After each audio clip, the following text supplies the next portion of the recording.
क्या हो अगर रात के अंधेरे में प्रदर्शनकारी छात्रों को हिरासत में लिया जाए और उनका कोई सुराग तक न मिले?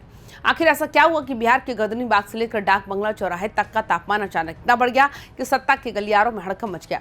रांची और दिल्ली तो सिर्फ एक झांकी है, बिहार का असली महासंग्राम अभी बाकी है। जब ये नारा पटना के आसमान में गूंजता है तो उसके पीछे सिर्फ एक प्रदर्शन नहीं बल्कि लाखों अभ्यर्थियों का वो गुस्सा छिपा होता है जो बरसों से सिस्टम की नाकामियों को झेल रहे हैं। आखिर क्यों 19 छात्रों की गुमशुदगी और उनके लूलुहान सिरों की खबर ने पूरे राज्य की राजनीति में भूचाल ला दिया? क्या प्रशासन को दिया गया 48 घंटे का अल्टीमेटम बिहार सरकार के चूल्हे हिलाने वाला है? और सबसे बड़ा सवाल, क्या झारखंड की तरह बिहार में भी सरकार को छात्रों के आगे घुटने टेकने पड़ेंगे? आज के इस विशेष और एक्सक्लूसिव रिपोर्ट में हम पटना की सड़कों से लेकर मुख्य सचिव के दफ्तर और सियासी गलियारों तक की हर खबर को एक परत दर परत खोलने जा रहे हैं। नमस्कार, आप देख रहे हैं वाइब इन बिहार झारखंड। मैं हूं आपके साथ मुदिता त्रिपाठी। इस पूरे घटनाक्रम को समझने के लिए हमें सबसे पहले 25 अगस्त की उसको अपना दोपहर में चलना होगा जब पटना का डाक बंगला चौराहा एक छावनी में तब्दील हो चुका था। जेपी गोलबर्ग और गांधी मैदान से उठा युवाओं का एक विशाल जनसैलाब जब मुख्यमंत्री आवास की तरफ बढ़ा तो प्रशासन के हाथ पांव फूल गए।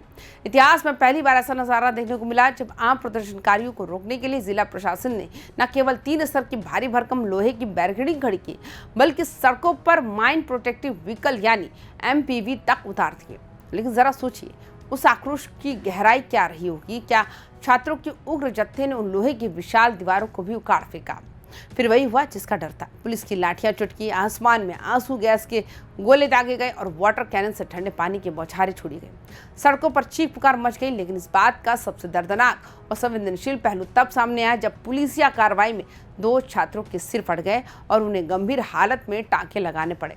बात यही खत्म नहीं होती। प्रदर्शन के बीच से 19 छात्रों को पुलिस ने हिरासत में लिया।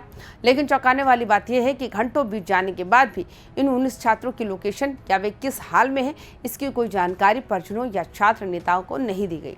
इसी रहस्य में चुप्पी ने गर्दनी बाग के धरने को एक महा आंदोलन में बदल दिया। अब जरा इस आंदोलन के प्रशासनिक और राजनीतिक मोर्चे को देखिए, जहां से ये जंग और भी तीखी हो जाती है। जब 19 छात्रों की गिरफ्तारी और पुलिसिया बर्बरता का मुद्दा गरमाया तो छात्र नेतृत्व का सीधा संपर्क बिहार के मुख्य सचिव प्रत्यय अमृत से हुआ। मुख्य प्रशासनिक अधिकारियों के साथ हुई उच्च स्तरीय वार्ता में सीधी चेतावनी रखी गई, अगर अगले 48 घंटे के भीतर हिरासत में लिए गए सभी 19 छात्रों को सकुशल रिहा नहीं किया गया और उनकी स्थिति स्पष्ट नहीं की गई तो यह आंदोलन राज्यव्यापी चक्का जाम का रूप ले लेगा। 48 घंटे की समय सीमा सिर्फ एक अल्टीमेटम नहीं बल्कि ये प्रशासन की कार्यशैली पर खड़ा किया गया वो सीधा सवाल है जो पूछ रहा है कि लोकतांत्रिक देश में अपनी आवाज उठाना कब से अपराध हो गया। लेकिन अगर आपको लगता है कि यह आंदोलन सिर्फ गर्दनी बाग के एक मैदान तक सीमित है तो आप गलत हैं। इस बार की तस्वीर अलग इसलिए है क्योंकि इस आंदोलन में सिर्फ छात्र ही नहीं, डाक बंगला चौराहे पर जब छात्र लाठियां खा रहे थे ठीक उसी वक्त टाउनशिप परियोजना का विरोध कर रहे हजारों किसान भी हाथों में काले झंडे लेकर छात्रों के समर्थन में सड़कों पर उतर आए।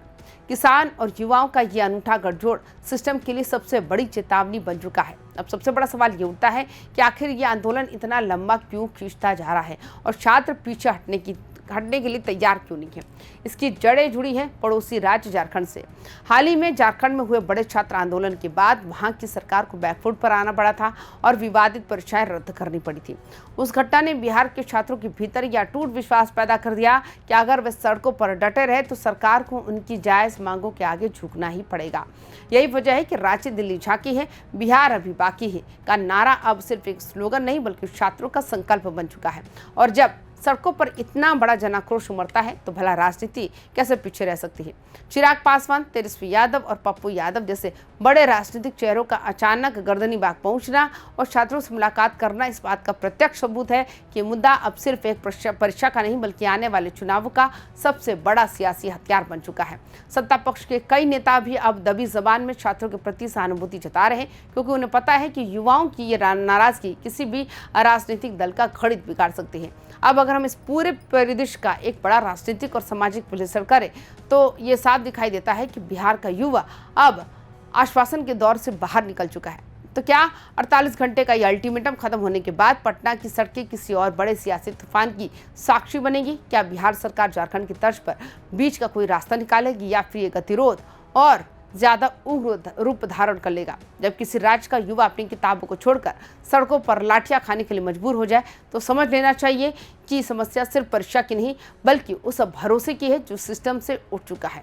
आपके इस पूरे मुद्दे पर क्या राय है? क्या छात्रों को जो मिसाइल नीति और परीक्षा रद्द करने की मांग जायज है? क्या प्रशासन का 48 घंटे के भीतर इन छात्रों को रिहा ना करना सही है? अपनी बेबाक राय नीचे कमेंट बॉक्स में जरूर बताएं। तमाम खबरों के लिए देखते रहिए YBN बिहार झारखंड। नमस्कार।